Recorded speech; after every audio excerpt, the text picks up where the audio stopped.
5 ఎకరాల బిట్టు మనకు వచ్చేసి దీంట్లో మనం ఉల్లిగడ్డ సాగు చేయడం ఇంటర్ క్రాప్ చేయడం జరుగుతుంది.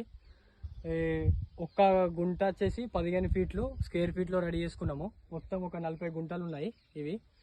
దీంట్లో ట్రాన్స్ప్లాంట్ చేయడానికి మనకు 6 ఉమెన్స్ 2 మెన్ లేబర్ తీసుకోవడం జరిగింది.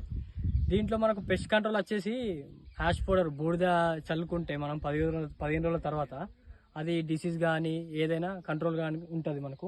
ఆ తర్వాత పెస్ట్ కంట్రోల్ వచ్చేసి ఒక neem oil custard oil plus neem oil కానీ 5 ml per లీటరు అలా తీసుకొని ఒక స్ప్రే చేసుకుంటే సరిపోతుంది.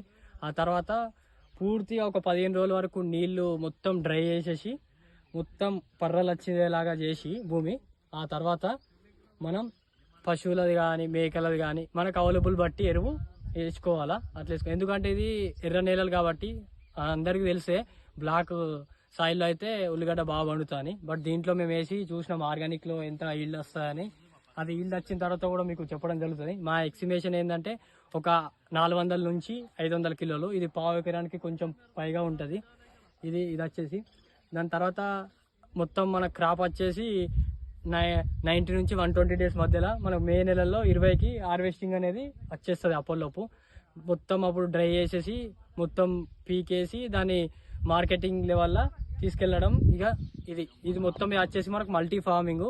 దీంట్లో ఇంటర్ క్రాప్ వేసుకోవడం జరిగింది. దీని మీద మేము 20 రూపీస్ per kg పట్టినా కానీ ఆ పావు ఎకరానికి మాకు ఒక 40 నుంచి 60 వేలు ఇన్కమ్ వస్తుంది. ఖర్చు వచ్చేసి ఒక 5,000 నుంచి 8,000. ఏమో అసలు పెస్ట్ కంట్రోల్ డిసీజెస్కి నో స్ప్రేస్ అన్నీ టోటల్గా ఆర్గానిక్ న్యాచురల్ పద్ధతిలో మనం చేయడం జరుగుతుంది.